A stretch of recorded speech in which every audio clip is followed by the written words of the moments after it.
tadi sengaja ya saya baca Thala al-Badru menyambut beliau ya, karena beliau ini al-ulama warasatul anbiya. Para ulama itu pewaris Nabi. Lam yuwarrasu alaihim dinaran wala dirhaman. Mereka tidak diwarisi dinar wala dirham, tetapi bal yuwarrathu alaihim ilman, tetapi diwarisi atas mereka ilmu. Faman akhadha hadzal ilm faqad akhadha bihadhin wafir. Siapa yang ambil warisan ini warisan agung ya. Jangan bilang kita sambut dengan Thala al-Badru seakan-akan datang cahaya yang sempurna Nabi Muhammad. Ya, beliau tetap bersambung dengan Nabi Muhammad. Kalau saya bersambung dari segi nasab, beliau bersambung dari segi ilmu, sanad ilmu. Dan ini sesuatu yang luar biasa. Itu teringat dulu ada kisah Sayyidina Zaid bin Thabit radhiyallahu ulama di zaman sahabat Nabi Muhammad sallallahu alaihi wasallam, zaman Nabi itu di zaman sahabat ulama setelah meninggalnya Nabi itu, sekali waktu di ada satu pemakaman ada Sayyidina Abdullah bin Abbas di situ. Begitu selesai pemakaman itu, Sayyidina Abdullah bin Abbas melihat kuda atau kendaraan daripada Sayyidina Zaid bin Thabit ulama di zaman itu mungkin terlalu jauh, diambillah, dia lari, dia ambil membawa kuda itu seiring melayani daripada Sayyidina Zaid bin Thabit. Sayyidina Zaid bin Thabit radhiyallahu anhu warḍah mengatakan dari jauh melihat sepupu Nabi Muhammad yang membawa kuda itu, mengatakan, lepaskan wahai sepupu Nabi Muhammad, lepaskan, jangan, itu bukan pekerjaan engkau, tinggalkan, jangan, nanti ada orang yang ambil, jangan, aku tidak berani, kata Sayyidina Zaid bin Thabit seperti itu. Walhasil Sayyidina Abdullah bin Abbas tidak mengindahkan kalimat itu, tetap membawa kuda itu, bahkan memegang dan memberikan langsung kepada Sayyidina Zaid bin Thabit. Lalu beliau bertanya, Sayyidina Zaid bin Thabit, engkau sepupu Nabi Muhammad, engkau keluarga Nabi Muhammad, apa yang kau lakukan? Ini kan tidak pantas. Maka dengan senyuman indah daripada seorang Abdullah bin Abbas, Sayyidina Abdullah bin Abbas, beliau mengatakan, beginilah kami diperintahkan di dalam memuliakan para ulama. Mendengar kalimat itu, Sayyidina Zaid bin Thabit pun langsung memegang tangan daripada Sayyidina Abdullah bin Abbas, mencium, dan Sayyidina Abdullah bin Abbas menarik tangan itu, tidak mau. Kenapa engkau tidak mau?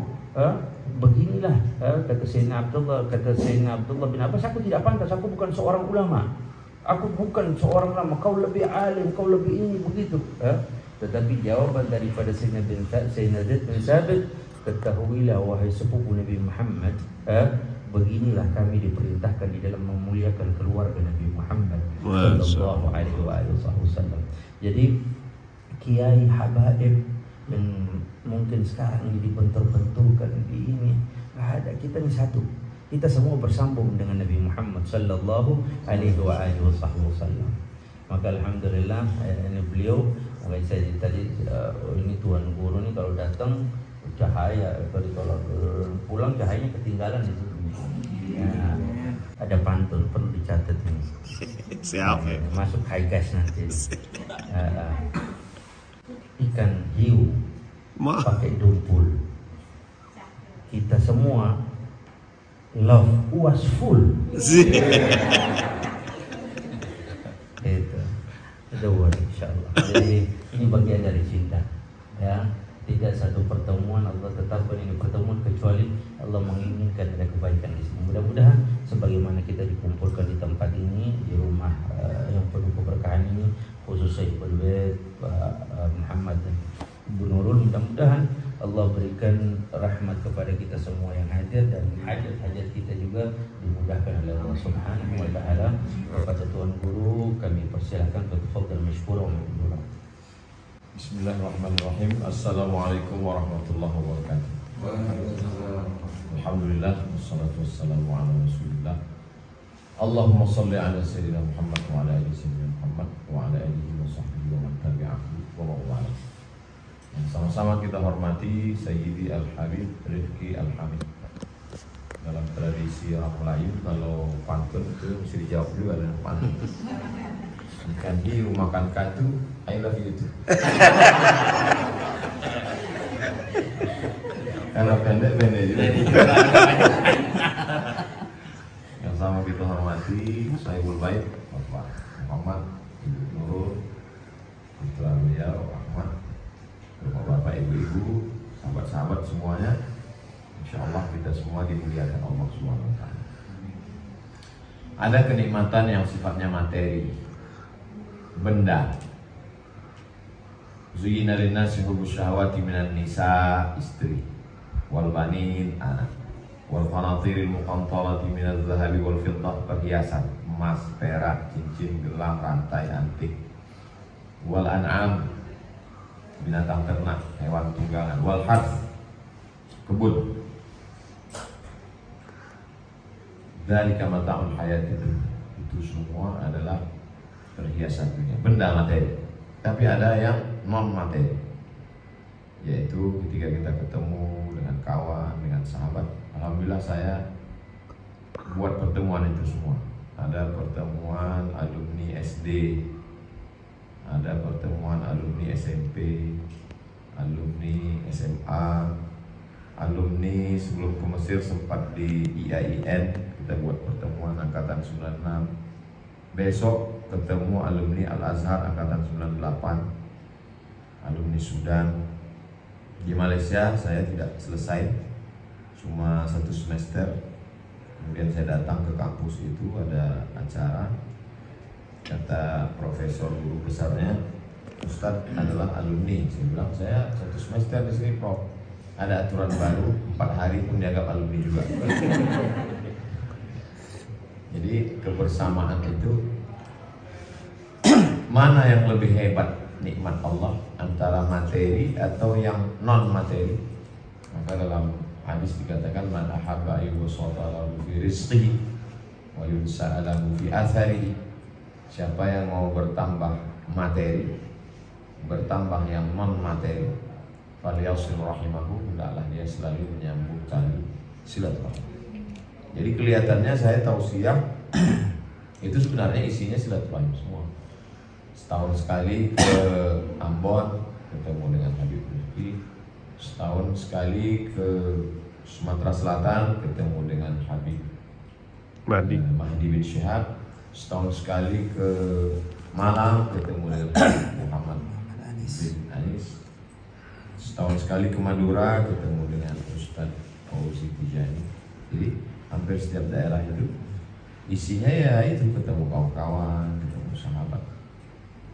Penyesalan yang tidak dapat terulang ketika kita mau ketemu, kemudian ada satu dan lain hal penghalangan tidak datang, tiba-tiba teman yang kita ingin jumpa ada yang lebih cepat dari keinginan, yaitu ajal. Maka sejak itu beberapa kawan sahabat saya selalu memaksakan diri untuk buat pertemuan walaupun setahun sekali. Kemarin satu grup motor mampir ke rumah dari Bukit Tinggi. Nama merek motornya enggak disebut. Oke. Yang besar, bodinya besar, NMAX. NMAX. Saya tanya, berapa peserta yang datang se-Indonesia? Dari Papua pun hadir. Semuanya 1000 Ustaz di Bukit Tinggi. Terus acaranya apa? Acaranya nggak ada, ngobrol-ngobrol aja. Lama saya merenung. Begitulah keinginan untuk sekedar ngobrol, tukar cerita. Masih mau bersilaturahmi dengan komunitas. Orang bisa bersama biasanya ada kesamaan, sama-sama hobi satu merek. Pertemuan antara grup pancing, ini nggak ada ngobrol, mancing aja. Moge pun nggak bisa ngobrol karena suara gede gitu. Ada tukar cerita, karena manusia ini ada daging, ada darah, ada kulit, tapi juga ada ruh, ada jiwanya. Jiwa itu yang kering kalau kita tidak ketemu. Kalau udah ketemu itu rasanya sulit diungkapkan dengan kata-kata. Seperti hari ini ketemu dengan Habib Rizki, insya Allah tabarakallah, pertemuan kita ini menguatkan jiwa kita. Saya sendiri menjadi lebih kuat, ketemu dengan para asatis, dengan kawan, dengan Habib, dengan ulama, itu semua. Apalagi datang kemari rumah baru, masya Allah, tabarakallah. Sengaja kata Habib putih semua. Kami kalau tahu dia bawa celana putih juga. Cuma banyak putih udah. Putih juga ya. Dipikir angkatan laut nanti kalau putih. Jadi kalaulah rumah itu hanya sekedar tempat tidur, apa beda rumah dengan hotel? Kalau rumah itu hanya sekedar tempat makan, apa beda rumah dengan restoran? Jadi rumah adalah disebut sebagai maskan dari kata sakinah. Rumah tempat menenangkan hati dan jiwa. Ketenangan itu diperoleh di rumah. Semakin besar kota, biasanya banyak rumah yang di luar rumah menawarkan ketenangan-ketenangan. Rumah musik, rumah spiritual, rumah macam-macam. Tapi sebenarnya ketenangan itu palsu semua. Ketenangan yang hakiki adalah maskan, rumah. Rumah disebut juga sebagai manzil, tempat turun. Biasanya orang pergi ke gunung untuk mencari kehidupan. Nanti dia sebelum petang, gelap matahari, dia akan turun ke bawah. Rumahnya di bawah, manzil, tempat turun. Rumah disebut juga sebagai bait. Bait artinya tempat tidur di waktu malam. Siang untuk mencari rezeki, malam orang akan pulang ke rumah. Jadi banyak sekali sekarang orang membuat rumah tapi tidak dipakai untuk tidur, hanya dipakai untuk sesuatu yang lain. Dia sudah di luar fungsinya. Jadi kita tidak adil. Jadi rumah sebagai manzil, tempat turun, rumah sebagai maskan, tempat ketenangan, rumah sebagai bait, tempat kita mendapatkan istirahat yang full. Istirahat mata dengan tidur, istirahat hati dengan ketemu orang-orang tercinta, dengan anak, dengan istri, dengan teman-teman, dengan sahabat-sahabat.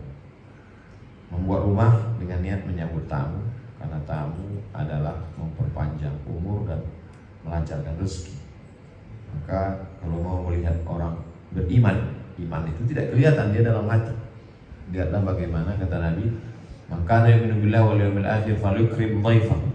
Kalau kamu mau tahu orang beriman kepada Allah dan hari akhirat, lihat bagaimana dia memuliakan tamu. Itu yang disebut ayat rezeki tadi, semua keluar, emas keluar semua. Adapun kopi dan kue-kue ini hanya menyusul, keluar semua. Man ahsana ilaikum, siapa yang berbuat baik kepada kamu, fakafi'uhu, balaslah kebaikan. Jadi kami tak sanggup membalas. Kata Nabi, fa illam tajidu, kalau kamu tidak sanggup membalas, fad'u lahu, doa. Di akhir majelis nanti kita akan sama berdoa. Mudah-mudahan keluarga kita diberikan keluarga yang sakinah mawaddah. Amin ya Allah. Keturunannya soleh dan soleh. Amin. Senantiasa istiqamah di jalan Allah, dan pada akhirnya bersama kita di rumah keluarga ini, dan bersama pula kita di surga nanti bersama Amin. Sallallahu alaihi wasallam. Ketika rumah dipakai sebagai tempat membaca Quran, maka turunlah rahmat. Quran dibaca di rumah, turun rahmat dalam rumah. Ketika Nabi diundang oleh sahabat, lalu Nabi bertanya, "Mana pojok rumahmu tempat aku sholat?" Lalu Nabi sholat di pojok itu, dan pojok rumah bekas tempat Nabi sujud itu dijadikannya sebagai musola. Itulah salah satu anjuran, menyiapkan satu tempat musola untuk sholat sunnah. Adapun sholat wajib tetap ke masjid, sholat tahajud malam. Ada satu sudut pojok rumah kita jadikan, supaya ketika nanti anak-anak kita melanjutkan setelah kita, mereka juga akan sholat di tempat itu. Mereka pernah terbangun di tengah malam, dia berangkat pagi mau sekolah, dia lihat ada sajadah, maka dia juga ingin sholat di tempat itu.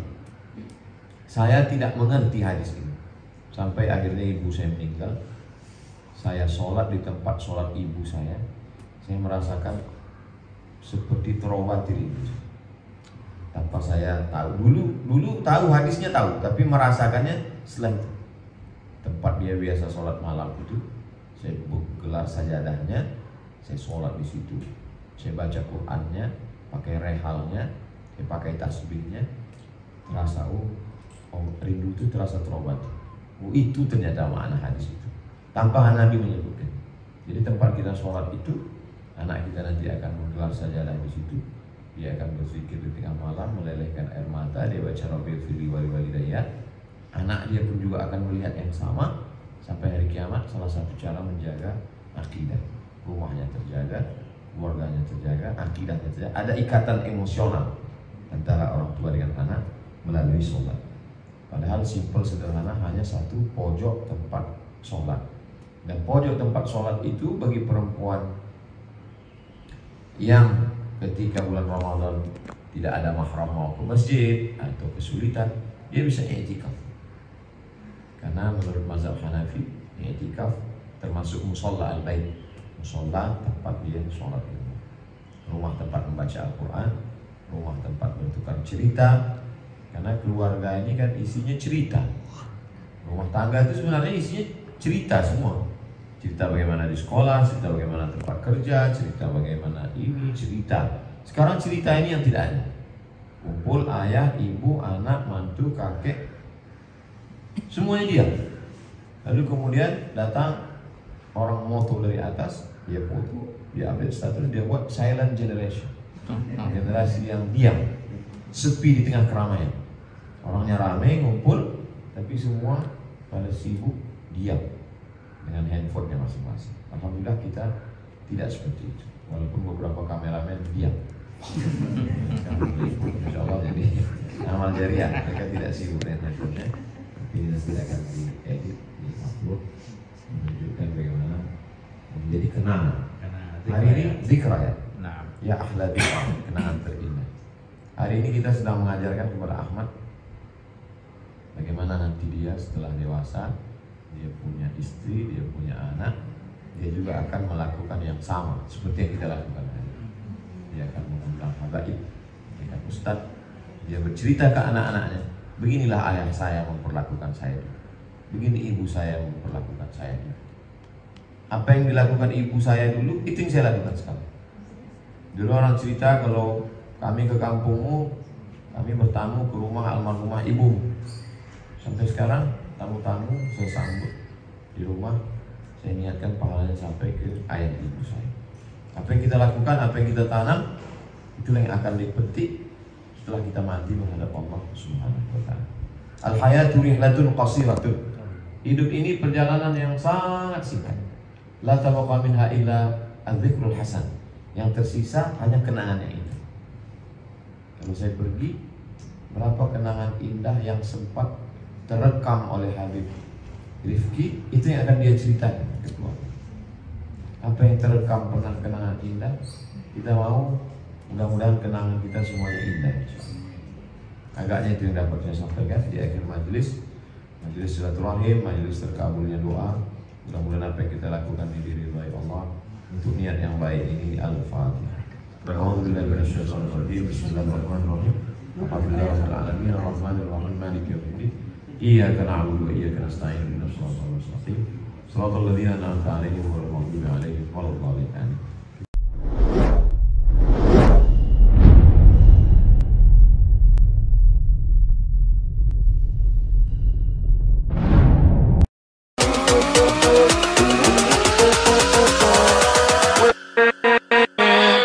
with